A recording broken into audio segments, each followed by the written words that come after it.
fatal day, and the wind begins to speak with a roar that no man can fail to hear. In a 40-mile-an-hour gale, the center span weaves like a ribbon in a swinging twist that you wouldn't believe possible unless you could see it as you do now. There's an automobile caught on the heaving roadway. The 11,000-ton center span twists and strains the giant cables that support it. Cables of 6,300 wire strands, each 17 inches thick.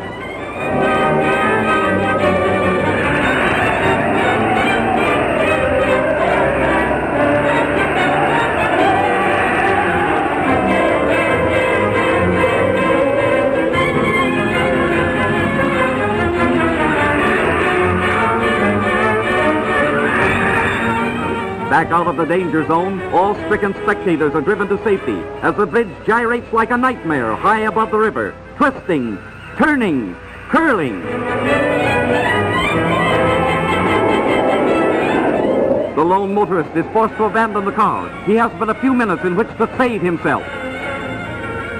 Face to face with fate, his destiny hanging in the balance. Will he heed the last warning or perish with the doomed structure?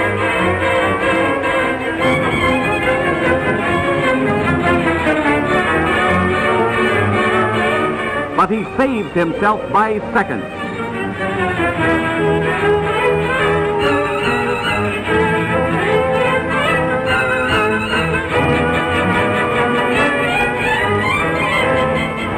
No structure of steel and concrete can stand such a strain. Steel girders buckle and giant cables snap like puny threads. There it goes!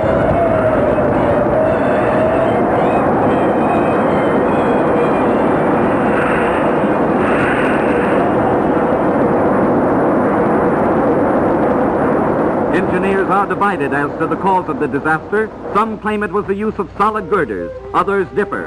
But whatever the reason, Tacoma will rebuild. This time a bridge that will not provide a super thrill in the news.